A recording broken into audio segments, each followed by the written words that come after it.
So a few years back, I started presenting to the city that skate stoppers are defensive architecture. I didn't come up with this term or anything like that. Seb Price, he's a graphic designer from London. He came up with this term, and it was something that he used specifically for his project on the South Banks in London to essentially say, hey, who owns this public space? What is this public space really used for?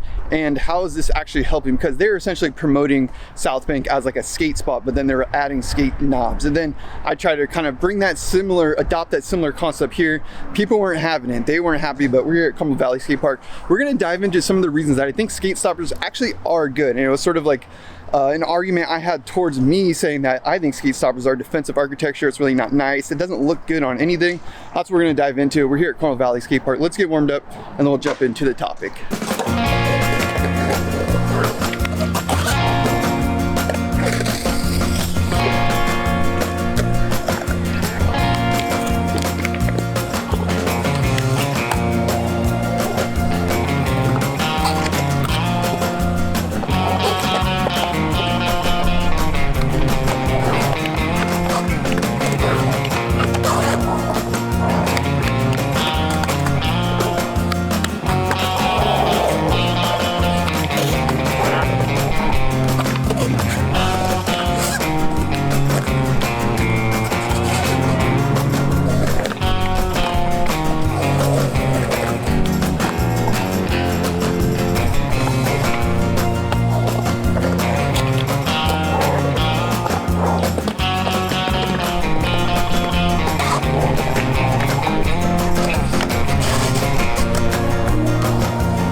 You know what's worse than skate stoppers at a skate spot or skate blockers at a skate spot or sand in a skate spot is a really slippery skate park, because you don't even know that it's slippery and it can be really dangerous. You can eat shit. It's almost like when you have a skate stopper or sand in it, it's like, at least you know you can't even ride it, so you're not even tempted. When it's slippery like this skate park, it's almost just as dangerous as skate stoppers. We got editor Dowdy here. This video is sponsored by ExpressVPN. Shout out to them. I actually recently had to use a VPN when I was traveling in Europe, skating, hanging with my wife over there. I made some videos. VPN is something I wasn't very familiar about until recently when I was traveling. So essentially this is really good when you're somewhere like in Europe, but you're from America like I was, and you want to upload to YouTube or you want to listen to certain apps that aren't available there. You kind of avoid that problem, which is really helpful for me. ExpressVPN kind of allows you to be less targeted, essentially. A lot of times when you go to certain websites, governing bodies, whatever it is, they kind of follow you around the internet. What's really cool about ExpressVPN is that you can surf the internet securely, and skaters, you never know what you're looking up for skate spots or whatever it might be. You don't have to worry about anybody tracking you, which is really nice. So if any of that resonates with you, there's a link down below. You can click that, sign up, and get 3 months free. Shout out to ExpressVPN for sponsoring this video. Jeez.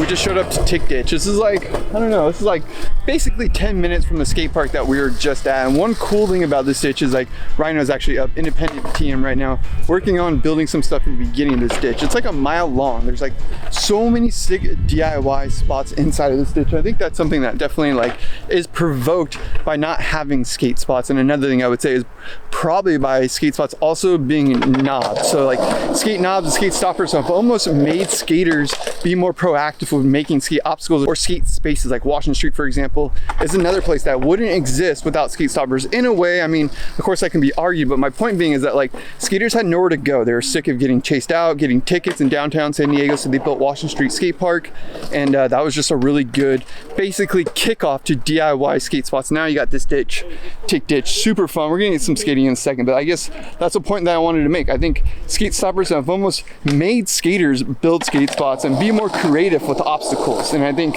without skate stoppers, maybe we wouldn't have that incentive.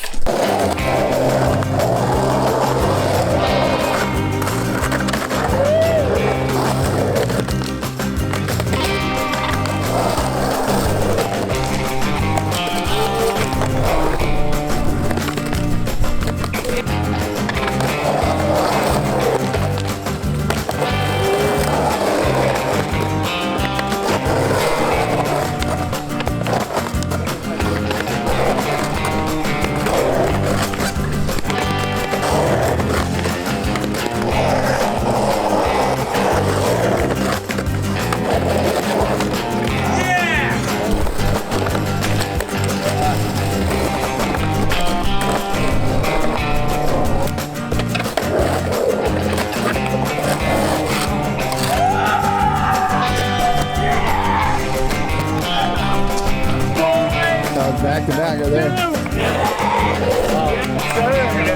Fuck yeah.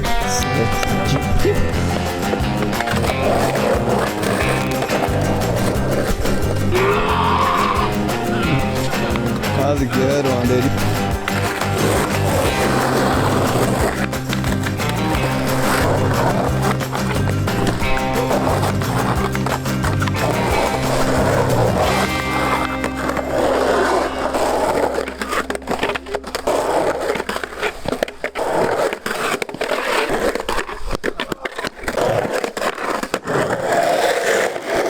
There is a lot more I want to dive into regarding this topic. Unfortunately, we went to one more spot after the ditch and it was completely skate blocked to the point that we're making, man, it's so bright out here. I got to leave the sunnies on. Sorry if these sunnies are ridiculous, but they had a huge fence around the whole property. You couldn't get on it anymore.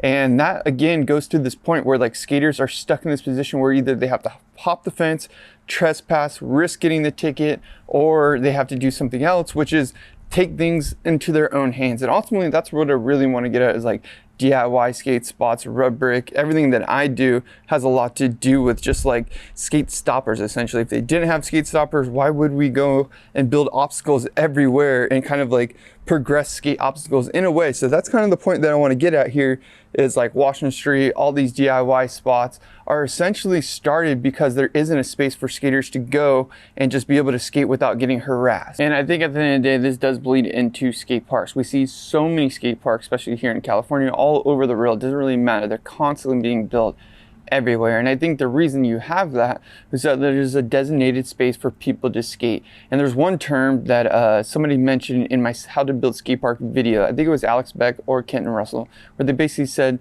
the amount of skatable space to the population that each city serves. So there's certain data points and different things that essentially advocate for saying, hey, we need more skate parks because you're not allowed to skate in these certain spaces. So I think that's how skate stoppers sort of do help us. We can leverage those things. We could say, hey, the whole city of downtown is skate stops, so now we need a skate park. And that's why you see so many more skate parks popping up. So I guess the point that I'm addressing here is because of skate stoppers, you do see more skate parks. And that's like a good thing that's come from skate stoppers existing essentially. Now, a couple of weeks ago, I went to this nonprofit organization called Skate Park Respect. They're at Linda Vista Skate Park. They cleaned up the whole skate park and they go around basically cleaning skate parks. And I think these nonprofits essentially wouldn't exist without skate stoppers too. So it's a very trickle down effect into the community essentially. I mean, it even goes down to like ABDs and MBDs, right? Like when a spot gets capped, some people grind through those caps, or sometimes that's the end of the spot. So it has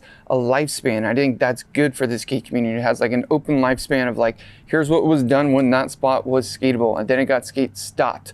And then maybe it gets unskate knobbed, and then there's like a whole nother revolution of tricks that go down there. So I think skate stoppers in many ways actually do bleed into a lot of good things. I mean, you could even look at people skating through knobs. Like sometimes knobs could even be an obstacle. Sometimes skate stoppers make the skate spot even better and more challenging and better for the people that like like to ride it. It was pretty crazy. And the last thing I will say, like with the skate park thing, is that like a lot of skate parks now are starting to blend more into the plaza style. You got Pood Skate Park, lots of other examples, to where they're not so transition and linear kind of bowls and stuff like that to it. They actually look like a plaza. They look like somewhere where you would go and skate without it actually being a skate park. And I think that has to do with Skate Stoppers in a way. They skate stopped all these plazas and they probably realized like, wait, that's what skaters want. So let's give them a space to actually do that. So hope you guys enjoy this kind of more kind of critical thinking, I guess, type of video. That's what I wanted to think about, because Skate Stoppers, the brand, is from San Diego. I'm always thinking like, man, that'd be cool to go there,